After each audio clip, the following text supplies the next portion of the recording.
नमस्ते दोस्तों, प्रणाम। में एक हम लोग देवी गीत लेके आए हैं। अच्छा लगे तो लाइक सब्सक्राइब कीजिएगा, कमेंट में बताइएगा कि गाना कैसा लगा है। और नवरात्रि आने वाली है, आप लोग गाना सुनिए सुनिएगा और उस पे दुलार दीजिए।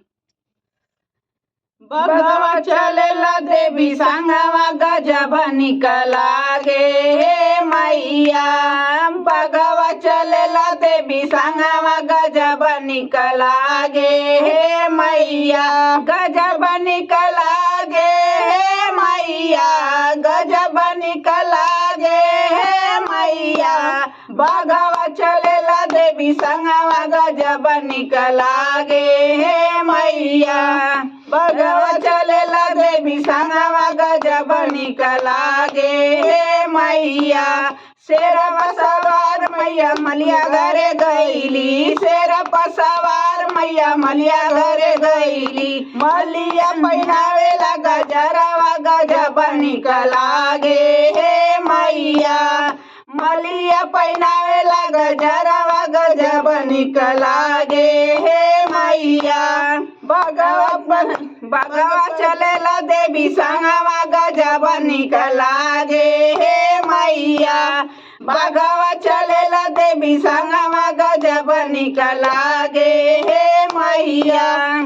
शेर पर सवार मैया मारा घरे गईली। शेर पर सवार मैया मारा घरे गईली। महाराज से घुटिया गेरुआ गजब निकला गे हे मैया। महलिन से घुटिया गेरुआ गजब निकला गे हे मैया। बगवा चलेला देवी संगवा गजब निकला गे हे मैया। बगवा चलेला देवी संगवा गजब निकला गे हे मैया।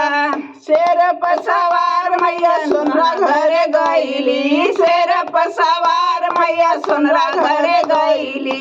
सोनारा घरे गईली ओ सोनरा घरे गईली। सोनारा पहनावेला मुकुटवा गजब निकला गे हे मैया।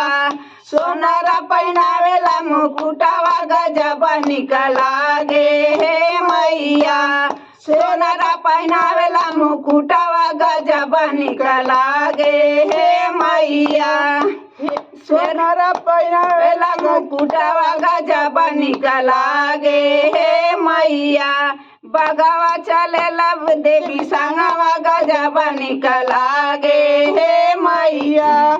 बगवा चलेला देवी संगवा गजब निकला गे हे मैया। शेर पर सवार मैया बजजवा घरे गईली। शेर पर सवार मैया बजजवा घरे गईली। बजजवा ओढ़ावेला चुनरिया गजब निकला गे हे मैया। बजजवा ओढ़ावेला चुनरिया गजब निकला गे हे मैया। बगवा चलेला देवी संगवा गजब निकला गे हे मैया। बगवा चलेला देवी संगवा गजब निकला गे हे मैया।